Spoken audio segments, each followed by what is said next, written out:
After Dark. Tonight we have the lovely Jim Cunningham joining us. He is a fixture in the Delco scene, if not the music man that brings us all together. We're excited to have him. We're also excited to have our lovely secondhand burrito man here, Patty McCann. Secondhand burrito man, Patty McCann. That's an intro amongst just lame ass intros in this world. Mike, thank you for that intro. That was killer. Try Oh to make it as man, silly as possible, like you said.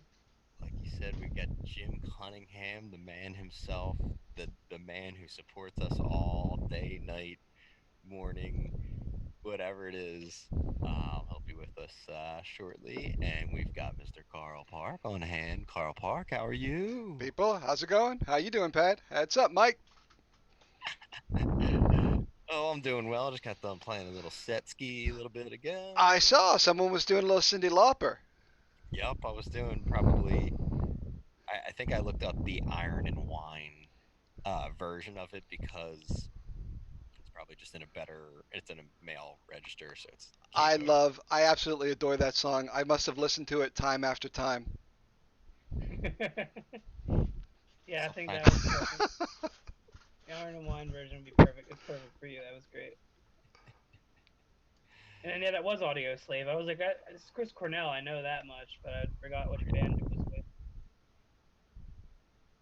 Very uh, beautiful. yeah, no, I picked out some random ones. There was a Paul Simon tune in there. I think I did a Sam Cooke song. You did. Yeah, it was good. Um, I did a Mike Scandal song. Yeah, you did.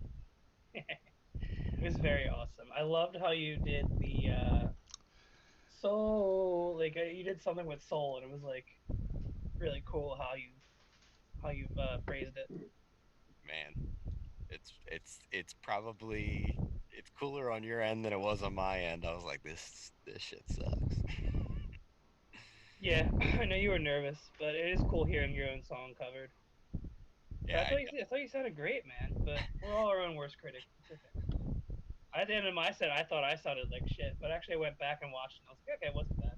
hmm Carl, did you any do any sneak attack sets? I know sometimes you just do some sneak attacks. No, no, not this time. Although I think one was thrust upon me. Apparently, I'm playing tomorrow night over in Southwest. You know, Bill called and said, "Hey, you want to play?" I'm like, "Ah, sure, I'll play." So You're tomorrow the night, hero. 11 o'clock, our You're time. the hero they need. I'm the hero they need. I wonder if I'll do Wichita Lineman. Carl's been doing the socially distant fest that I do. Holy It's so cool shit. to play. Dude, that was like a hidden gem. That thing's Yeah. amazing. Jim Tauscher told me about it. Shout out to him for that. You like go over there, fart 3 times, and people come in and say, wow, nice fart. It's amazing. Dude, I saw a little old lady on there today. Smokestack Betty. Not even joking. That's her name. Had like 1,000 views. There was 100 people watching. I'm like, way to go. It's definitely a variety show for around the whole world, and I said before I don't get that many people interested because I'm just a dude with a guitar, but it's cool exposing yourself to people who are all over the world I dig and that. like different people, new people.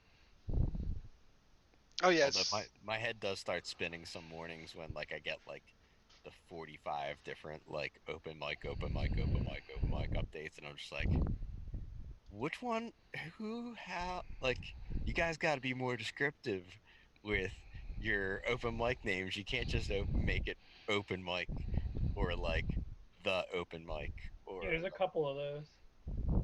like even I mean Social Distance Fest like it has a but like I think since then two or three other ones have like done like a something distance fest or social whatever. I don't know. Like And there's a couple quarantine open mics, like that aren't Delco. just right it just says quarantine like there's no locale. Yeah, yeah. So the Spain one I think is like that. Yeah, there's a. What's the one in Maine? That's karaoke, I think. I forget. Yeah, that's the one in Maine you showed me. That one's Um, huge. That one's like 600,000 people. I mean, 5 people show up, but it's 600,000 in the. Yeah, that's the same as like for me as social distancing. I know Although, like 5 people, maybe sometimes like 14, oh, I don't but know. they're people that don't know you see it. This is true. It's like a new audience. Well, hell, I caught Mark and Lisa over on what was that? It was KC's thing Casey, yeah, tonight. yeah. Yeah, they did a killer like compressed set. They just like those little bite-sized versions of it. I love those quick sets, and they had lots of people there. That was great. And Mark Absolutely. did fucking Crash Test Dummies. Kudos to you, Mark. I love that shit. Got to go play it now. That's right. You and I were typing. You beat me Yeah. to it. I typed it out, but Patty beat me to it. I'm trying to adjust some volumes here. Carl, they're saying they're getting some low vowels. From okay, from all of us. Yeah, Lisa said Mike's volume is low, and I have my volume cranked. Okay, let me give it a bump. Thanks. Do Carl's your volume. balls hang low? Can you wobble to and fro? Can you tie 'em in a knot? Can you tie 'em in a bow? There you go. That should give us. That should give you guys, and we'll find out. We'll find out in approximately 30 seconds. Everybody, wait 30 seconds.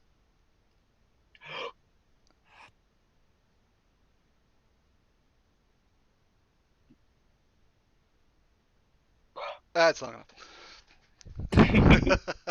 Now it's probably too loud. Hey, it's too loud now. It's just terrible. Shit's loud. That shit loud, yo. Oh man. Well, we get through it. We will survive. We will get by. What the fuck was that? These are just the sights and the sounds. These are the sights and the sounds. Oh, the majesty. The pageant. The pageantry, the sad gentry. uh, I hope Sarah is not saying, "Oh my God, my ears," because her ears just exploded. Oh, Jake. Well done. I burped really loud in your ear, Sarah. I'm sorry. Well played, Sarah. Oh man. I told the guys earlier that I restrung my guitar in about 10 to 11 minutes flat, which is kind of crazy. always something I try to achieve. Just try to be as fast as possible doing the restringing. I don't know why. I just feel like if you gotta do it in a pinch at a show and that sort of thing, you might as well, get good beforehand, sort of thing. But it also made me think of I don't know, maybe not doing like a tutorial, but just do like I don't know, like a little walkthrough because I've definitely strung crazy amounts of guitars just in my short amount of time playing music, and also learning from techs and all that kind of stuff. The better ways to do it and what to avoid and all that good stuff. So, You should teach me in person one day because I really need to get good at how to actually string my guitar. Oh, I'm yeah. terrible at it. It looks like it was done by a blind man. There was one point where all my strings were going different ways. Like you tune one right and you tune one left. Well, there's a lot to be learned, and once you learn it, you're like, okay, this all makes like functional sense, like from part A to B to C and all that kind of stuff. And yeah, it'll make sure that you're like, even if your intonation is off and like certain things are sharp, that like the string itself is going to stay in tune and it's not going to slip out of tune.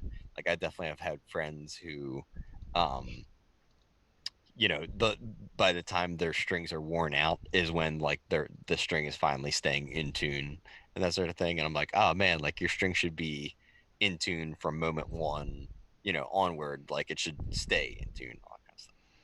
But it's all about stretching the string, and it's all about winding it uh an appropriate amount of rotation, all that kind of stuff. But I'm a big proponent of stretching the strings, pulling this shit. Now, do you Yeah, do get you some. tune it down a step when you put them on? You like tune it down a step for a day? No, that's why I do the stretching immediately. Ah, Like okay. I tune it up to standard, and then I'll stretch it, and it usually goes down a step, and then boom, bring it back up from there. So you're basically like pre-stretching the strings, so that when you're playing live and you're doing all the bends and typically putting it out of tune. It's staying in tune because the string needs to be stretched to its fullest potential and that sort of thing. So yeah, a lot of people basically have the string at like 3/4 of its potential, and then you keep tuning up, tuning down, tuning up, tuning down, and yeah, everything's kind of constantly in limbo, True. sitting. Yeah. But yeah, it's definitely an interesting thing. I actually tried to mess with the truss rod again a little bit just to tweak it a little bit the neck. But Trust rod.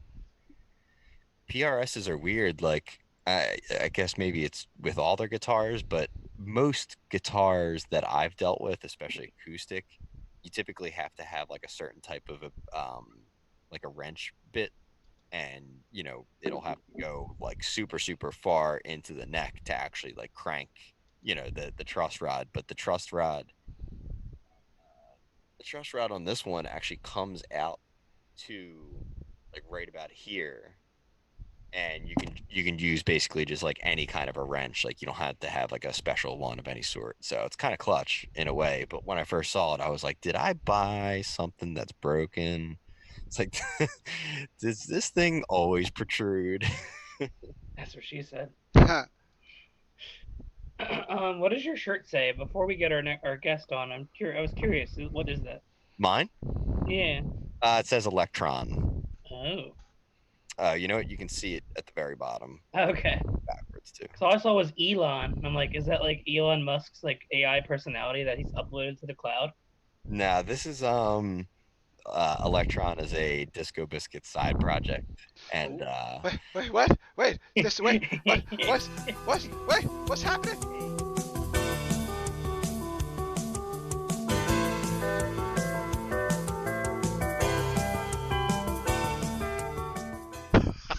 Sorry, what? What just happened? I don't know. surprise. Oh, love it. Holy shit.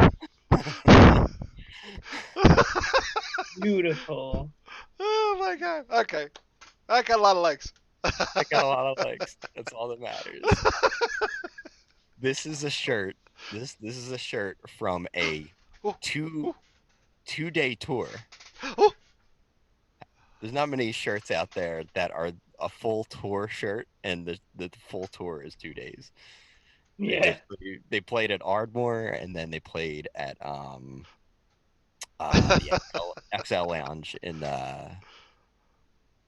Harrisburgish area. XL It was Lounge. only one state 2-day tour. Yeah, exactly. They didn't even leave the state. It was incredible. So I Are had the dates on the back? they're on the front. They're kind of like They fit on the front. Nice. Ah, that's pretty cool. Well, they went PA wide. That's a yeah. They dude, XL Lounge is pretty hip if you ever get a chance to check out a show there. It's definitely. I feel like it could fit maybe like. Actually, you could probably fit like 1,500, maybe 2K. It's got a big ass room. You know what's out in Harrisburg? Nito Burrito. Is that right? Great burrito place. If you're gonna go to that place, get a burrito. Are you going? Well, you are a culinary expert. In fact, you're gonna do some cooking for us next week, right? You're gonna do some cooking spots. Yeah, I'll have to record them beforehand to get the real deal. But yeah, so I'm gonna make some cooking videos. So stay tuned. That's going to be phenomenal. And I want to start doing food reviews too. Like I want to buy random stuff from my job that I haven't tried yet, and like try it on camera and be like, well, it gets the fiber rating is like a 6.0. The mouthfeel from this burrito is rather textury. It's much like a warm felt hat. Yeah. I don't know. That should be in the song. Third verse, much? This is carbonated almond milk now. We now carbonate. Oh. Whoa. Sparkling. Is there such a thing as almond milk? What? I thought there was going to be more to that statement. Well, there was, but I edited myself. I was like, that's an old Lewis Black line. Can there really be an almond milk? Is there an almond boob? Yeah, right here. I thought you didn't know what almond milk was. I was like, Carl just had a moment right there. I don't know what just happened. I think he's. A nut with boobs, like every person I've ever fallen in love with. Mm, uh, oh, sorry, I got distracted. Well, it's 12. It's 12:15, and we have a That was guest coming fond on. So why don't we memories. take a quick break, and then we'll bring somebody special on. What do you think, Pat? I think that sounds tremendous. Carl, do you have some music for us for the break? I do. I think it's something from your EP for this first one. Oh, my Let EP. Let's take a listen.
Two.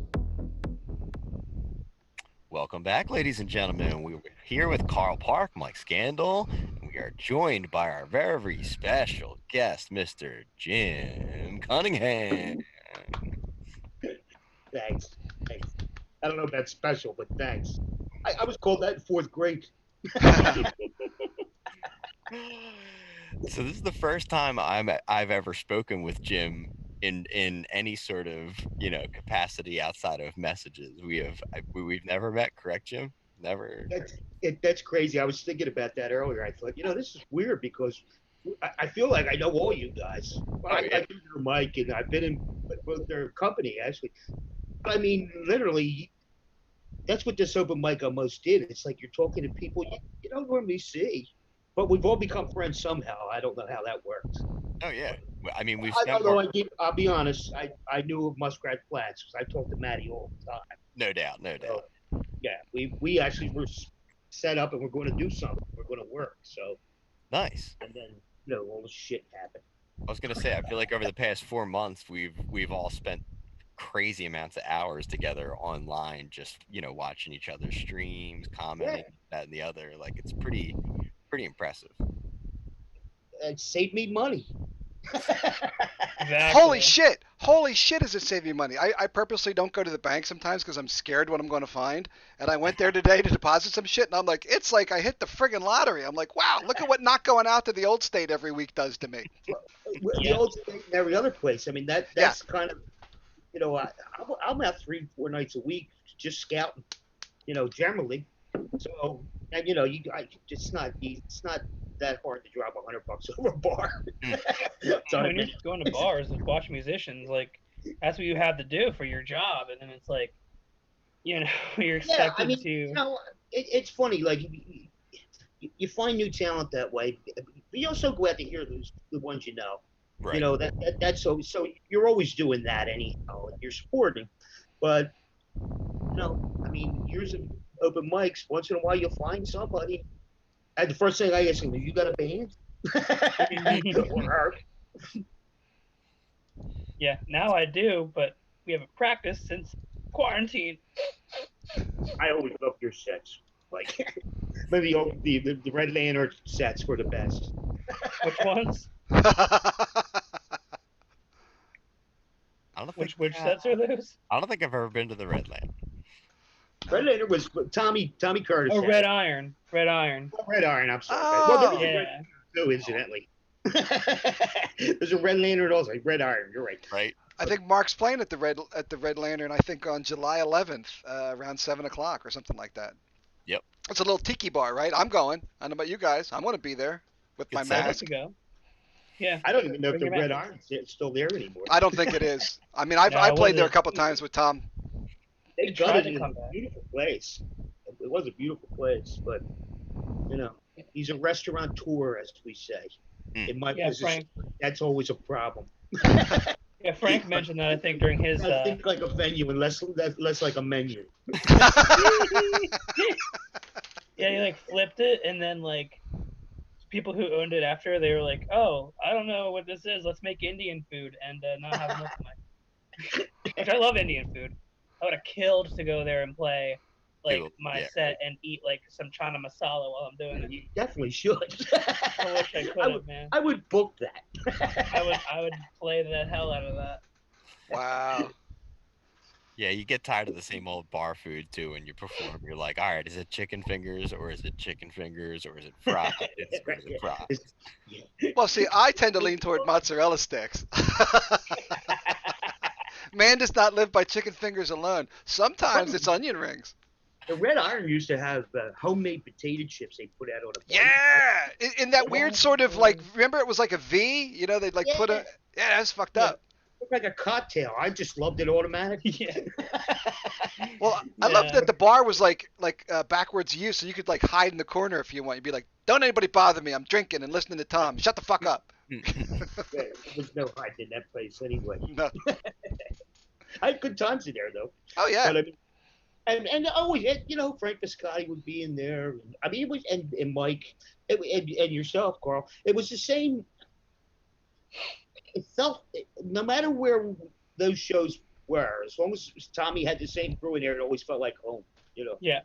And there's a waitress here. Grab me some chicken wings. Yeah, we just brought the party to Old State, you know, and miss that too now, but that should be hopefully coming back. Yeah, I saw people sitting out there today. Yeah, they're outside.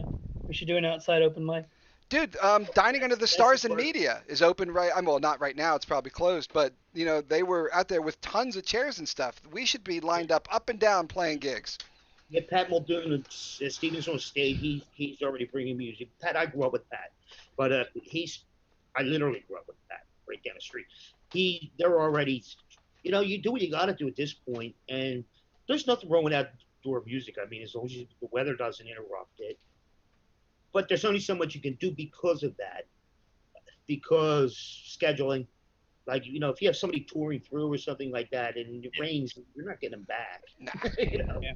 Like, and I'm looking at routing sheets now. It's funny, the agencies nationally, they're very optimistic. Like I mean, I was getting stuff in May for this week, for June. Like, you know, they send you routing sheets of bands that are coming through, they're touring through, and they give you a window of 2-3 days, like we'll be between Baltimore and New York. Can you use them this day, that day? And I get tons of them. Mm-hmm. Like in May, I'm getting stuff for like this month, and I'm thinking, you're fucking crazy. Yeah, that's too soon. But the thing is, what we're dealing with, it really goes state by state, so we don't know. And parts of the state.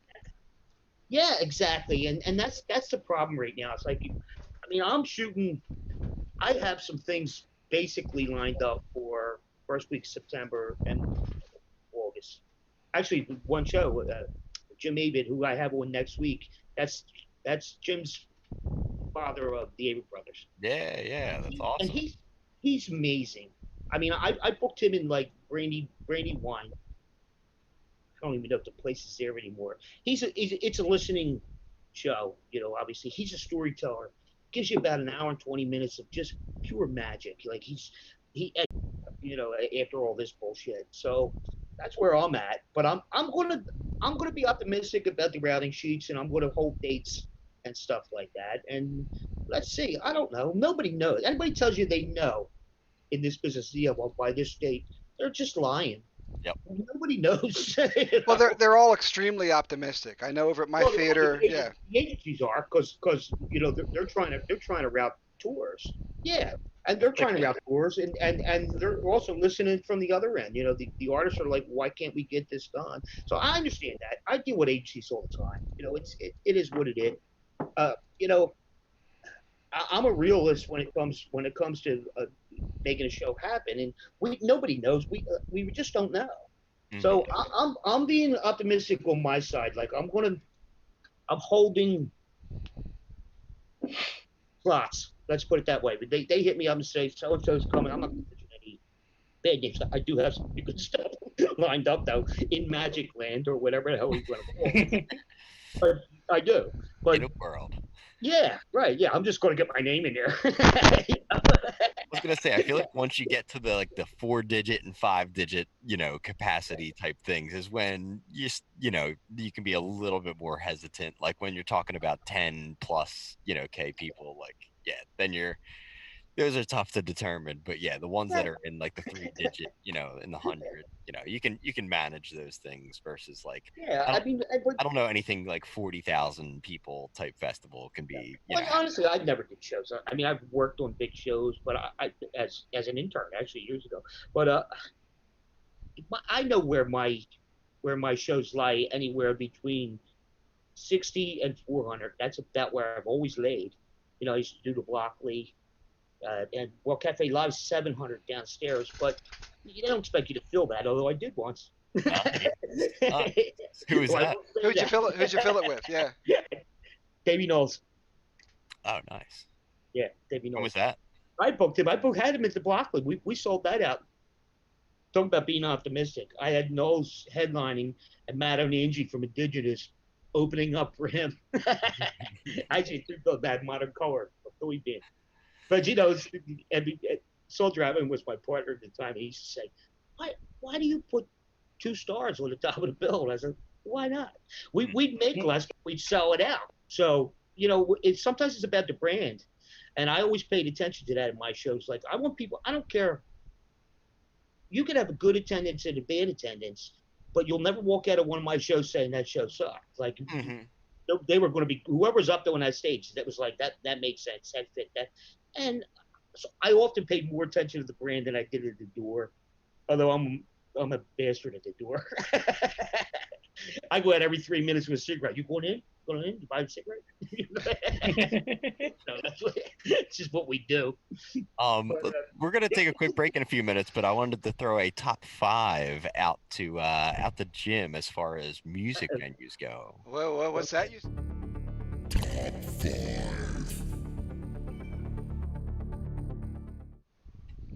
I'm gonna do the media.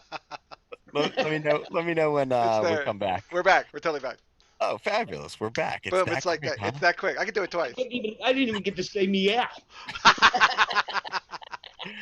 Jim, give me a top 5 defunct, no longer venues that you absolutely love from either the Philly or the Delco area. Give me 5 venues that have shut down Let me be specific. That I've booked or that I just like.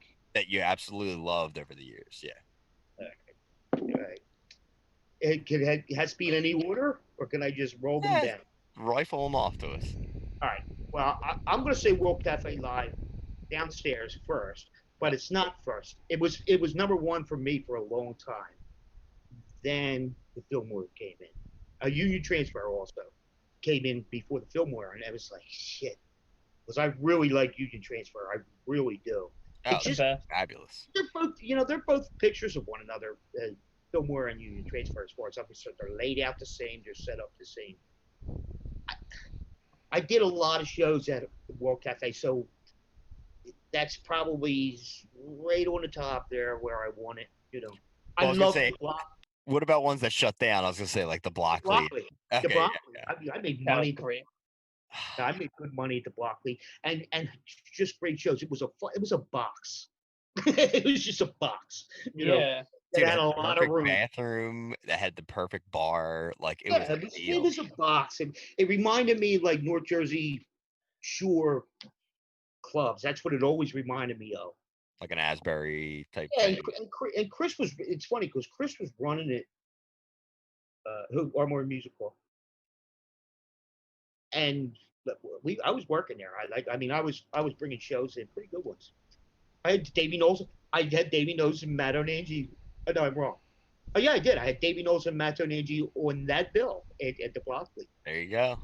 and I mean, and Modern Color, the Philly band. But Yeah, anyhow, like he was like, I was so extended on the top, like I, and they were both one-offs. You know what I Really? mean? Like Davy's flying in from Chicago, and Matto's coming in from South Dakota, because I wanted it. You know what I mean? It made no financial sense whatsoever. I made it work. that's But rock star shit. well, you know what? Sometimes you do it for the brand. You know, like I said, and you know, it was what it was. And we, you know, I could have probably made a lot more with just Davey on top, or even Matto, because I brought Matto in later at World Cafe Live, and he killed it. I mean, Mhm. I don't, if you're not familiar with who I'm talking to, that's indigenous blues rock. He's a beast. He's just a beast on guitar. Look him up. Like I'm not even kidding you. Matt O'Neill's been around since the '80s. He's an American, you know, indigenous, Mhm. and so that's what's obviously the name indigenous, the band. But he's just a beast on guitar. Like he's blues rock. Like he just, you know, what do you want to hear? You know. So, but I had them both. I had Mato Ninji open up for Davey Knowles at the block race. And that's like the heads know. The heads know that you go out to that kind of a show. You know, like Oh yeah, I was just backing myself off. I thought, you know, they were like, oh, Knowles is there. Oh, Mato Ninji. You know, it's like what else you got for I'll make some hundreds less, but I'll make hundreds less. But they're going to walk out of the show. They did too. I mean, it was it was just a great show. did And you did you have any good Delco venues that have gone to the other yeah, side? it's Passed on funny. them, You have to go. Obviously, you have to go smaller when you talk Delco. no You know, doubt. I mean, my problem with the bigger Delco rooms are they can't decide whether they want to do original music or cover, and it's always been an issue. And I listen to me. I booked both. I mean, when I started booking shows, I was still in a band, and I was booking up and down the Jersey coast for other bands. They were cover bands, but Hmm. I knew all the management. So you know, I figure I'll grab my 20. I'll put you in there, and I'll grab my 20, and away we go. You know, and that's what I did. But I mean, everybody was grateful and happy because I was putting good bands in, and that's the key. And like, you don't just throw somebody. Your Oh name yeah. writes behind everything you do. So that's what I did. Delco rooms. Geez, that's tough. You Just probably have to go to McDade Boulevard. You know, well, that's really where all the bigger rooms were. Quite Yeah, honestly, yeah. I mean, Tom Jerry's, and you go down the line. I feel like a lot of those was have somehow stayed afloat too. Like I don't know, it's kind of crazy. Like despite not all of them like having traction all the time, they still like Tom and Jerry's and all that kind of stuff. Like always seemed to stick around. Like still there. it wasn't You know changing what? hands. You know what I call them? They're like neighborhood venues. They're not neighborhood bars; they're neighborhood venues. And you know who's playing there this Friday? And that's basically that's all. Chester Pipe also, Did you but say Maggie O'Neill's, Carl? I thought I heard it. No, no, I I was love gonna. Maggie. I forget.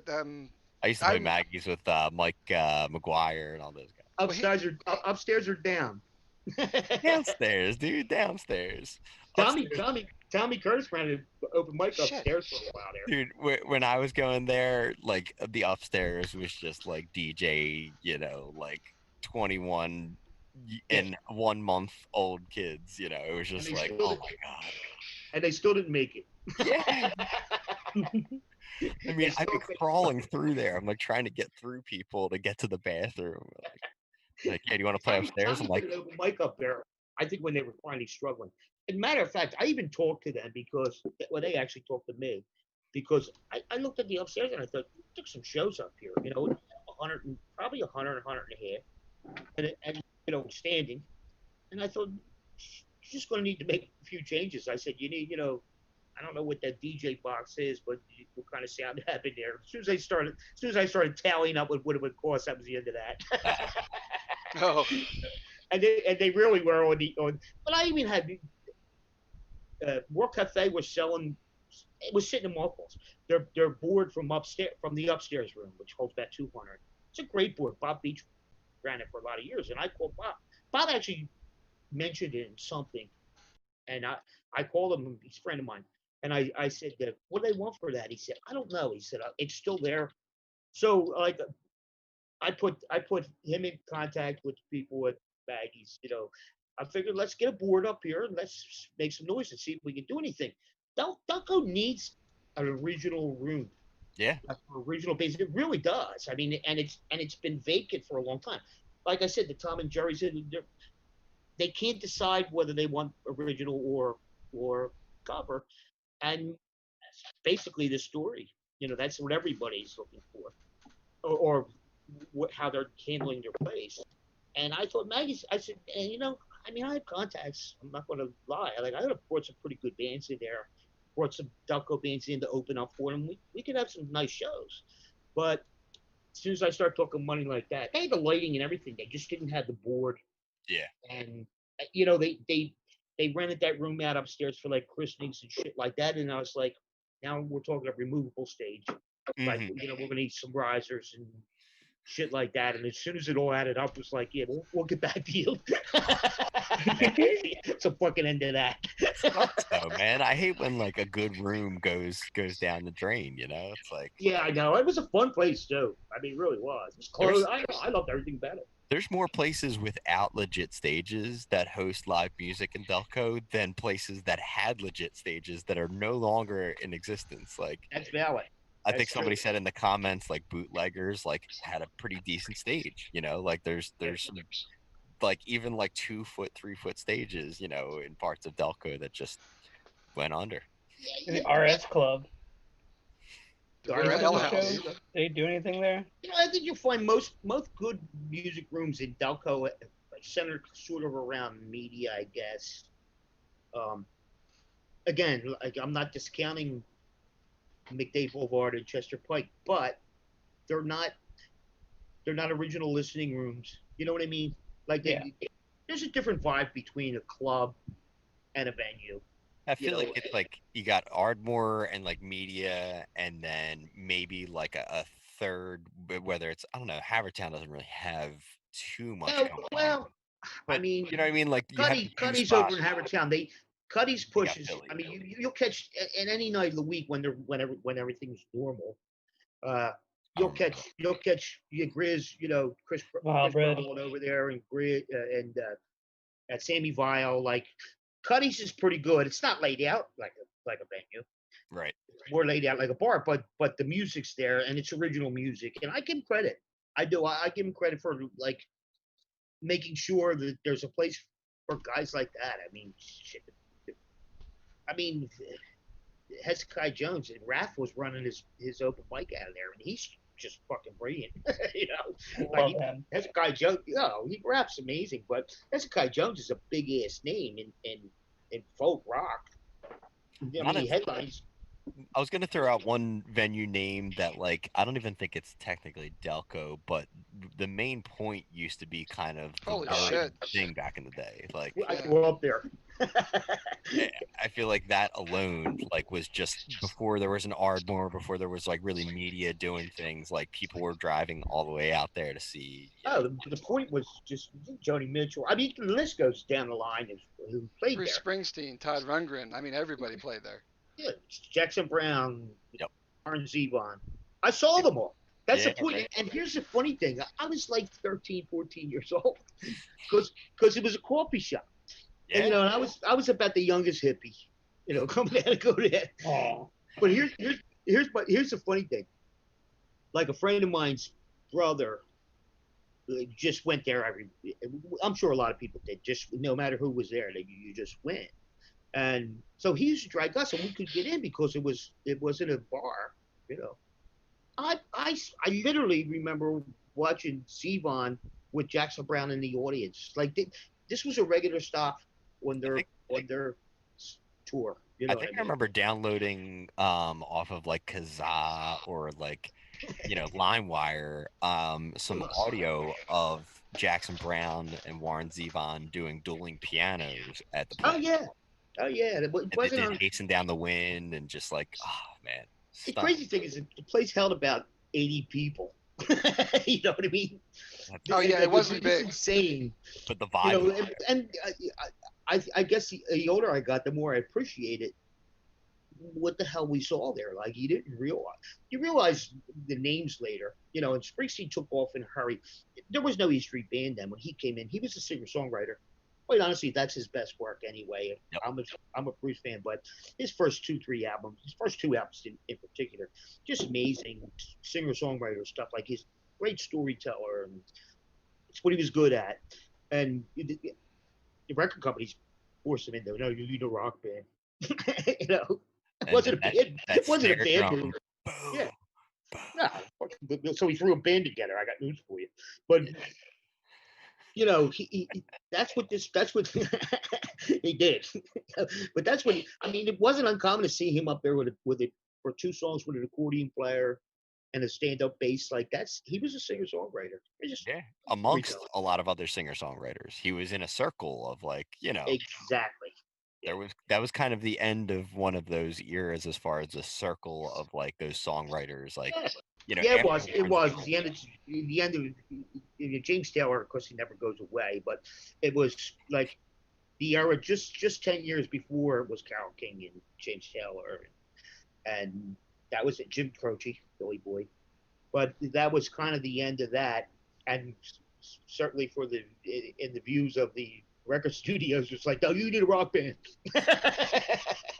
Because, so that's what happened. Like, so he kind of threw one together. But Right. yeah, the point was an incredible place. It Oh, yeah. was. I got to go to the other coffee shop when they was that the main point, or what was the No. point? The point was the coffee shop that was like a tiny little like actual coffee shop. Like there was Yeah, it was could cool. stand up comedy there. Like it was just like little. It literally was a coffee shop. I mean, that's what it was. That's why I could get in 13. They weren't carded at the door. It was like, if you, I just I heard probably wasn't. all the history, and I was just like, this is cool. Like I was, wasn't even at the same venue, but I was like, this is cool. This is history here. Like Oh God, all the classic the rock history's guys I incredible. love. Like Anybody who was anybody that sang and played a guitar, I mean, came through there. That was the oh spot. yeah. Let's take a quick break. What do you say, Carl? You got I heard something that. dialed in for us? Yeah, second break. We got a special guest star playing on the break. It's Anthony Irvin with his song Tonight. So we'll Nice. catch you Pretty sure I after went the to break. high school with him. Really? Whoa, very cool. All Well, right. let's hear a little bit of that. All right.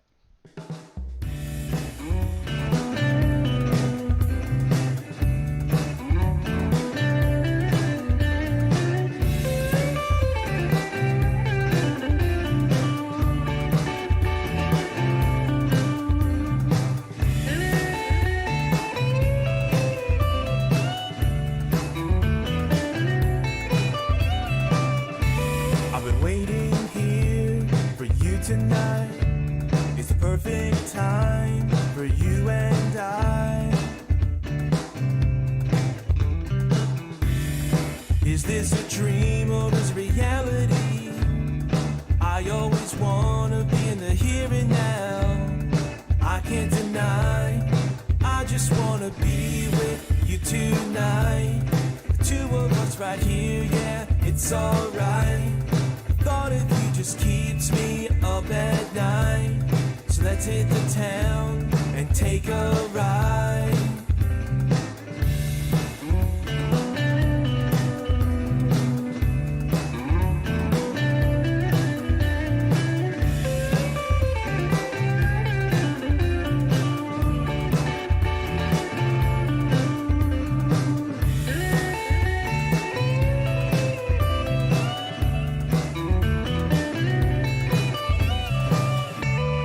I always knew that we were meant to be.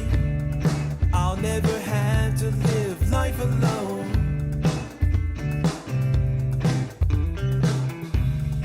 You are the one for me, I can see. This is all I need, just you and me.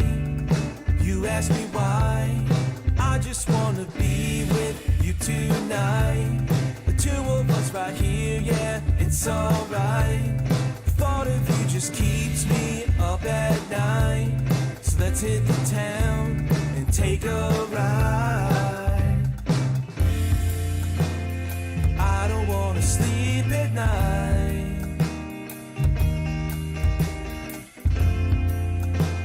I never wanna sleep at night alone.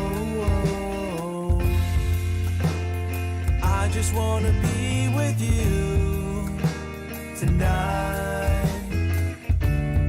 I don't wanna be alone tonight. I just wanna be with you tonight. The two of us right here, yeah, Not paying it's attention. alright. No. The Elon Musk moment. It's a Musk moment. Oh Lord. I know this is me, though. Jim, I may have muted you there. Sorry. Yeah, you You did. may have Yeah, you muted did. and video muted. He's just a ghost. Okay. There he is. I'm just a ghost. Well, That's right. I forgot. Pot's illegal in Delco. It was tobacco. It was tobacco in that Not plant. for This is another reason I do shows in Philly. Yeah. it's from parts Philly, unknown. you criminalize that shit, guys. You know what's funny? The truth is, when I bring Delco bands into Philly, like into the Philly venues, not that they haven't been in and out there before, but it'd be one of my shows. It's like, can we go around the corner? It's like, this is Philly. It's just criminalize here. Yeah. Just don't blow it in a cop's face and you'll be fine. Like, don't worry about this. Standing outside of the Hard Rock. Yeah. Carl, what was the name of that tune again? That was Tonight by Anthony Irwin. And if That was you, awesome. yeah, I dug it. And if you, and you know who you are, you want one of your studio tunes. I specifically want studio tracks, but if you've got regular acoustic things, that's fine too. Anything you've got actually, spoken word. I'd love some poetry. Tara, poetry. You know who I'm talking about. Wink, wink. What? Oh, I said wink, wink. Oh, I thought you said wait. I was like, she needs like a stand-up bass in the background. I've been begging for that forever. Anyway, if you have a tune that you want to play on the second break, send it to me, and we'll get it on there for you. Back I'll to record you, a Pat. song specifically for it. Oh, absolutely. Yeah, I'll probably put one on eventually too. I've got a tune or two, I think. It'll be And an now exclusive. they can officially message us at the Delco After Dark live stream. That's Facebook right. Page. We are official with that. We've got our own page. Plus, this is going out on YouTube right now, this very second. So Absolutely. you can search. You can actually go to delcoafterdark.com, and it'll take you to where you need to go. We are multifaceted. Our tendrils are in everything. We're like There's no Hydra. I learned out of fourth grade for that. There's no easy segue out of those weird words you just said. Jim, during the break, Carl was saying he was curious how you got started in the business. Why don't you give us the elongated version? I don't know. Give us a version. You know what's elongated. Please trust me. You know what's elongated. Then the Well, skinny. it's funny because I was actually playing music. So how it starts, I'm playing. I was in 2 or 3 different bands at the time, but I was playing music, and then for whatever reason I started booking our own band. So it's like now you make, and this is cover work, and it's up and down the Jersey Shore, mostly Cape May County and into Atlantic County and whatever. You get to know the venues, you get to know the owners, you work in deals, and then other bands started coming to me and saying, can you get us in this place and can you get us in this place? Literally, while I'm still playing music and working them places. Right. So I was like, yeah, I'll help you out. You can throw me something, but I'll get you in there. So that's literally how it started. And then it expanded from just like Cape May County into Atlantic County, up beyond into Monmouth County, and really right on up to Sandy Hook. I mean, and then I started, bands were calling me I didn't know. I was like, send me something. So just like we do for original stuff today, Right. It's like, I don't know, I ain't gonna put you in there unless I hear you. And then and in them days it wasn't on the phone. There was no, well, I don't know, there was an internet. Like they literally would send you like via mail something to listen, like something to listen to, and EPK? I'm dead serious. Like Okay. honestly, there wasn't, what we're doing right here would have been considered evil magic in the music business. is Like you're a sorcerer, but It's still evil magic. it is, yeah. But I mean, you literally got sent tapes. Like you got sent a tape. Oh Sometimes a my God, the 45. tape. Yeah, yeah, yeah, yeah. Yeah, or sometimes a 45. Like we recorded this, you get a 45. Like in the mail. That's how they used to do it when my grandfather worked for Bandstand. He would get all these 45 demos sent in, Exactly. and he would basically be like asking my mom and all of her brothers like, "What's the cool song?" Or like he'd play them for them and be like, Yeah, "You guys dig this?" Well, he couldn't You know, listen to like them he, all. yeah, There's probably hundreds of them. oh my goodness, yeah. thousands. Wow. But anyhow, that's how I initially got involved. And then when I slowed down in playing, it's funny. You're all gonna find this out. When you play out and you play out, you hit a certain age. It's like I'm done, and you do it less, but you're gonna miss it more. So I just turned the page and thought I know how to book shows, like, and I know my ear's still good, so that's basically how I did that.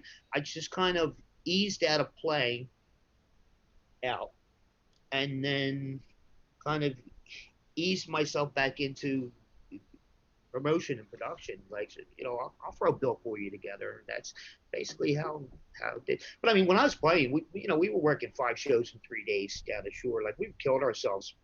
I mean, I was young, and we made money, and I don't remember any of it. But it's like we just rolled through Wildwood, and Tell But me, talk a little bit about like I feel like you are somebody who appreciates kind of the reward just that you get from the show. Like, can you talk a little bit absolutely, about just how many times you've had people, you've made someone's day by either completely. booking the show. Yeah, I mean, look, I if the production's mine, I put my heart and soul into it. I mean, like I make sure this band should be before this band. This guy needs to be on this bill, and that's what you do. And you're really building a product. Like, and when people go in and people leave, Core Productions' name's on it. So I wanted to uh, be eventful in people's minds, not necessarily in the venue. Doesn't have to be. I mean, obviously, I would every show. You want to sell that every show, but to just to build a good product, to put a good show out there. I looked and said, I looked at bills and thought I ain't making. I want to break even on this, but I know the bill is perfect. I know this bill. I know this third band, you know, from the top, just absolutely has to be on this bill, and they're going to bring me 3 people. But it was like I need that. I need them to be on there because I'm going to book them again, and I want them to bring 6 next time. And the time after that, I want them to bring 12. And that's how you, particularly within the same market, with the same region, that's really what you do. We count by ones. We don't count by tens. So, especially on the bottom of a bill. So I've always approached every show like that. I've never been disappointed in the music of a show, Right. what they delivered. I might be disappointed at the door at times. I had a show at, I think it was probably Connie's Rick Rack. I brought zero people on this show. It's never happened to me in my fucking life, And it's like, I stood in front of the stage. I said, these guys are fucking fantastic. Now it was February. It was like weather was iffy, but I never ever brought zero to a show. Bands just good. They're still going. It was probably a learning experience for them too, but it cost me. Yeah. It hit my wallet. But I was like, I wasn't upset about the money. It's like, I don't understand this. Like, this is a really good bill. I'm Yeah. sure you've So, had tons of times where you gave somebody a shot and they were just like, "Thank you," like you yeah, just gave well, us. I do it all the time because that's why I go out to 3-4 open mics a week. That's exactly why you do it, because you think, that's 2-3 songs you wrote, they were good, and and so you want to get them. You put them on a bill. Even if they don't belong, it's an opener anyway. Mhm. Places fill in, the play people are coming in. Let him be on that. Let that go on his resume or her resume, and let's build from there. Like 2 people like it. Next time they'll bring 4, and they're already opening. Yeah. But it's important to them. It's important to me. So that's how that works essentially. But I mean, it didn't roll like that overnight. You don't go from there's a lot of learning. you know, like from booking cover acts up and down the Jersey coast to bringing in acts from across the country is a whole different animal. Yep. But you learn the agencies. It's a process. You learn the agencies. They learn you. So that's why you get the routing sheets. Like I'm getting routing sheets right now. Everybody's optimistic. Like we talked about Jim Abbott earlier. I believe we did. Um, Jim's he's going to play Woodlands Club. I'm bringing him in, and he's looking at last week, August, early September. Sick. He's our feature next week on Woodlands site. But he's he's an amazing player. But he's I'm going to bring him in hopefully first week of September. But that's what he's routing. So that's what it is. Like everybody's routing, and it's like sooner or later we either got to you know drop the flag and roll, or call it quits. I mean, that really what we got to do, And I'm all right, and I'm an optimist. So I thought, all right, so first week of September, like I'm down. Well, dude, you're one of the biggest, supporters as far as these live streams go, Oh, and Oh yeah, absolutely. I the mean, biggest. you've seen countless hours of music at this point. And Can that's you? just Can of you Patty. yeah, right. Yeah. Hours you Like, can never get back. True. Patty's on my hours. Patty works between like 3 and 7 in the morning. Yeah, exactly. We're kindred spirits. When I'm getting ready for bed. Like, I don't know. Can you give a couple of shout outs to some of the people that you've seen who have impressed you on the Delco open mic? Through Delco. There's the obvious.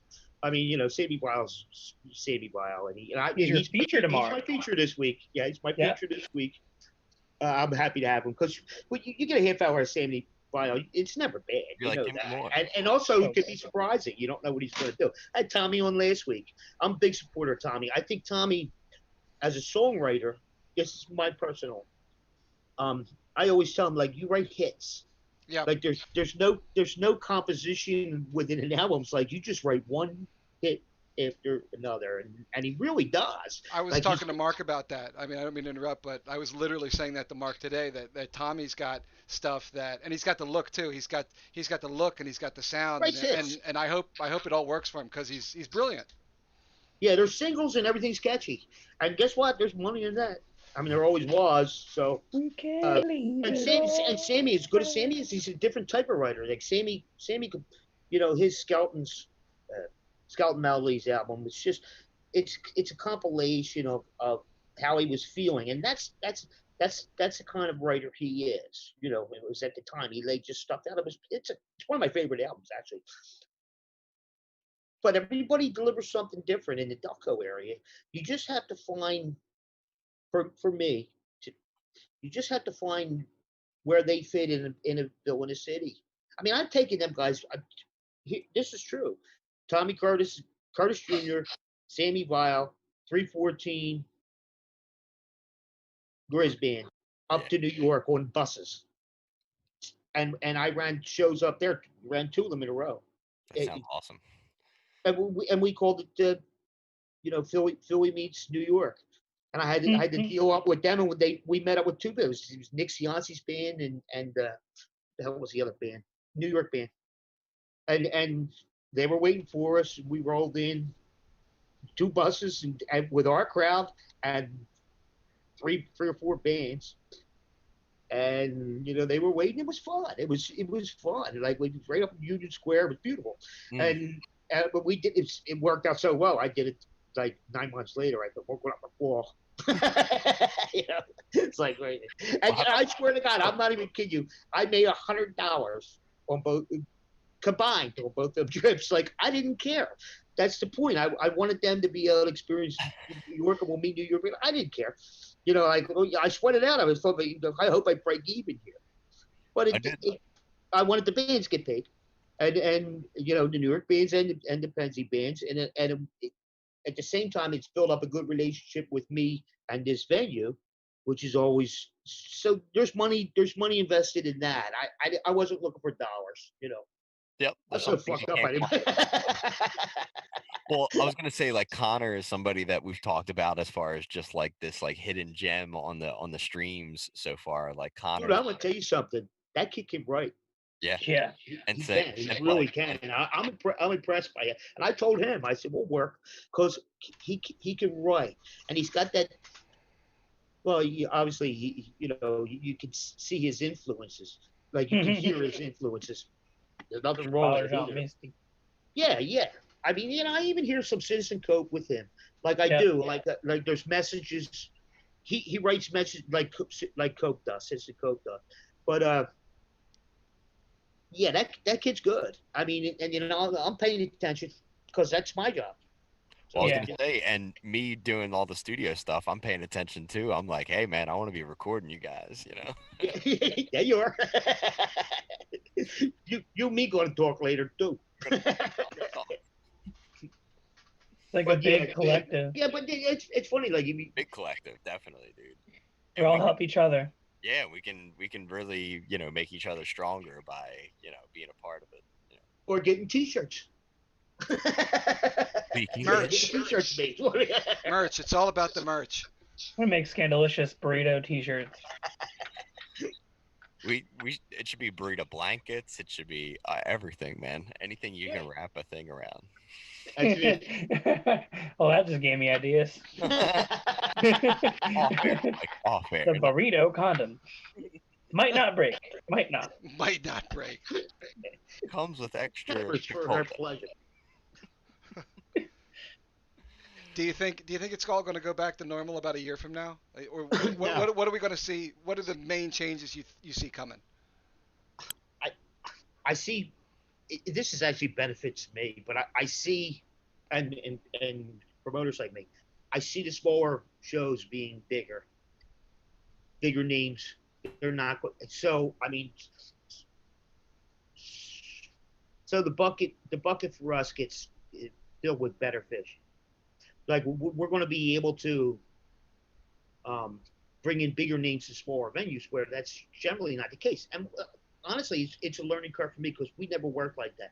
Like if I got a routing sheet and say Davey Knowles was coming through, I'm looking at 400 or 500 venue place, and then if you add somebody, say, I might need bigger. If you get a routing sheet down with somebody of his stature, it's like I'm looking at an intimate show now. I want something smaller where people will say, "Holy fuck! I just saw Davey Knowles at this place where I saw whoever." So I think the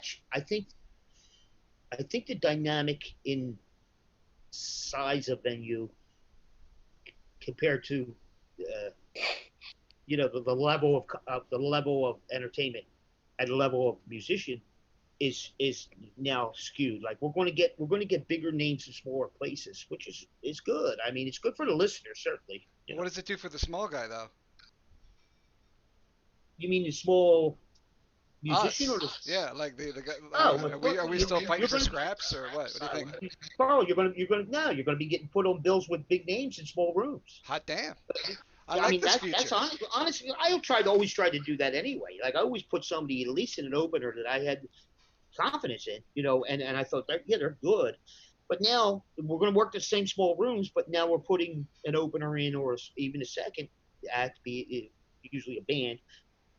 I always open shows with an acoustic, and then move it to if it's a 4-act band show, I'll put acoustic, then band, something to that effect. Wow. So I always open with an acoustic because that's where you start, really, with songwriters and just generally being good. Like this kid's good or that girl's good. So I think it benefits them, quite honestly. True. I feel that. I think that because of all of this, I feel like places that can even host a little bit of music are gonna want to host any amount of music because they're gonna be like, you know what? Yeah. We've been without music for so long. I think even the little guys will have a spot. And then Little guys always have a spot. They really do, Pat. I mean, that's how little guys used to be James Taylor. Like I sat in the main point. So Damn they right. were the little guys. They literally were the little guys, and that's that has to be my mindset all the time when I'm doing a show. It's like I've seen so many people open for shows and their start just went to them. I mean, buy a ticket, went, and you look and say, yeah, I saw them, but that has to be my mindset. It really has to be the musician's mindset too. It's like I can find this. You keep working your craft, and you take baby steps, and then you take more, and then you hit a middle point where like there's people noticing me, and then you take more baby steps. It's the business. That's exactly how this rolls. There is no.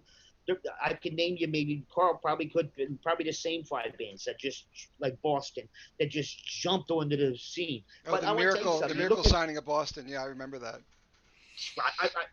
I saw that tour. I was there for Foghat. They opened for Foghat, Frog and the hat. whole Wow. it was a spectrum. They opened. I was a Foghat fan, but they opened for Foghat, and like the whole place had just had Boston signs over because the album was just gigantic. And then Then I released their second one 10 years later called "Don't Look Back" because it was the same fucking album. So, but Well, I that's feel like nowadays people want to see the journey. People want to see you go. Like, there's no polished. Like, no one just comes out their first single anymore polished. And I don't think people no, want to see that either. People don't want to no, see no. Well, someone I who's never certainly been through don't. struggles. Like, they want to see you go from venue to venue and get bigger and bigger. And now social Yes. media can be, a companion along with it as well. Something to be said for the ride. I'll tell you that. Like, there's something to be said for the ride. Like, I've worked with Tommy, like certain bands that I looked at the bill and thought, well, they might not even fit, but I want them to this level. Like I would bring in Patty, you would know Pasadena and Bump and Uglies, and Oh, like yeah. I used to bring them in every 3 months, both of them bands. I had them both on the same bill with Dobbs one night. Again, like because you know my philosophy now. It's Damn, like I've got them I don't care if I go broke. Let's blow this place up. you know, my kind like of guy. Good one. Good philosophy. but Pasadena's not even around anymore. Joey's off of solo. But I put Tommy on that bill, like your third band up, like just Jack Reggae or something. Like we need people to recognize you. So that was the idea. I had Sammy I had Sammy Weil open up for Bumpin' Uglies at Hard Rock Nice. because he wasn't, and I don't know how, but I mean, like, he has a certain areas in Philly where he's recognized, and it's like the same Vile. Like, listen to Vile Brick, like listen to them, and then he fit on the bill. I mean, he did, but I wanted him on that bill because I wanted to work with him more in the city. And it's funny, that's another thing when you talk about Delco venues and Delco bands don't necessarily just apply to Philly.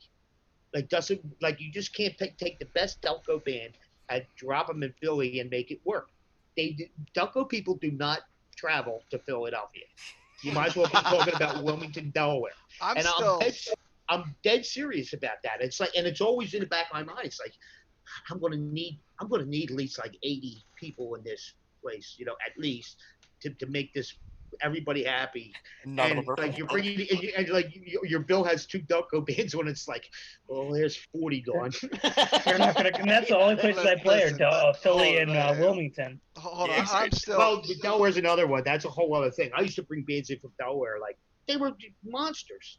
They were like, I mean, there's a couple bands like they were funk bands, and they would kill it in Dover and Wilmington, and I bring them up, and it's like, 12-piece band. It's like at the door, it's like, how many did they bring? 6. Yeah. Well, 6 of them are married. That's Yeah. that's their wives. That's their wives. 6 of them are married. That's their wives. That's their wives. Like, he's got a cousin downtown. He's gonna bring a few friends. I'm still Alright, amazed so- that he came Yeah, up with the term I love them Delconian. still. Go ahead, Carl. Oh, I'm sorry. Sorry, I'm Carl. just still amazed that you came up with the term Delconian. I've never heard that before, and I'm going to use it. I'm going to use it constantly, and I'm sure it's going to end up in a song in a couple minutes. Trademark. Trademark. Ooh, I mean, it already ended up in one of my songs. Delconian. Delconian's in one of my songs. It's like draconian. Doesn't it sound old? Like, Yeah. From the Other than that, Delconian era. I'm a Darkonian. Delconian.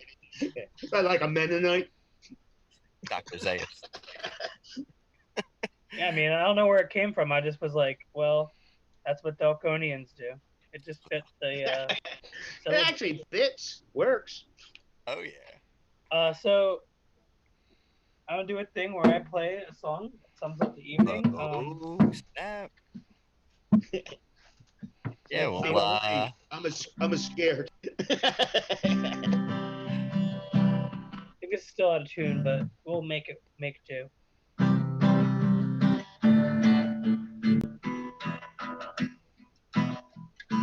Jim Cunningham was a great guest on our show. He'll book your bands and he'll let all his friends know. Catch him on the Mummers and Others open mic tomorrow. Sammy Vile is his guest. He does his best and he rocks. I keep looking for the like button, the love button. Give me that carry echo. Yeah, right there, well, Thank you, Jim, sir. this is a beautiful, beautiful discussion. I feel like we It learned was a lot. fun. It was fun. It's nice to sit and talk to you guys. Oh, this Hey. is It fun. was great having you. Sometime in Tuesday person, was my you know? pleasure. Sometime in person. Well, Yeah. thanks Now again. who's on? Get some music going. Just make sure you actually tune in when I actually, I just opened a new jar up. he's bragging on me for not playing and then doesn't show up to the stream. I'm like, Jim, you gotta come.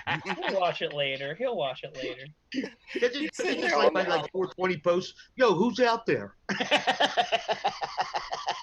Yeah, you were like, Scandal, where were you? I was like, I was playing I was doing crossword puzzles and listening to psychedelic rock. I'm sorry. You notice I said 420 post also, just in case you. Classic. 420 in the morning is like, well, who's out there? Yep. Yep. And they usually Mary Ellen or Both Melissa will throw it down too. Who's just us. next? Who's next? Just us. Who's playing? Someone needs to play. True stoners hit both 420s. What's up with this? Both. Both 420s. Gotta hit them both.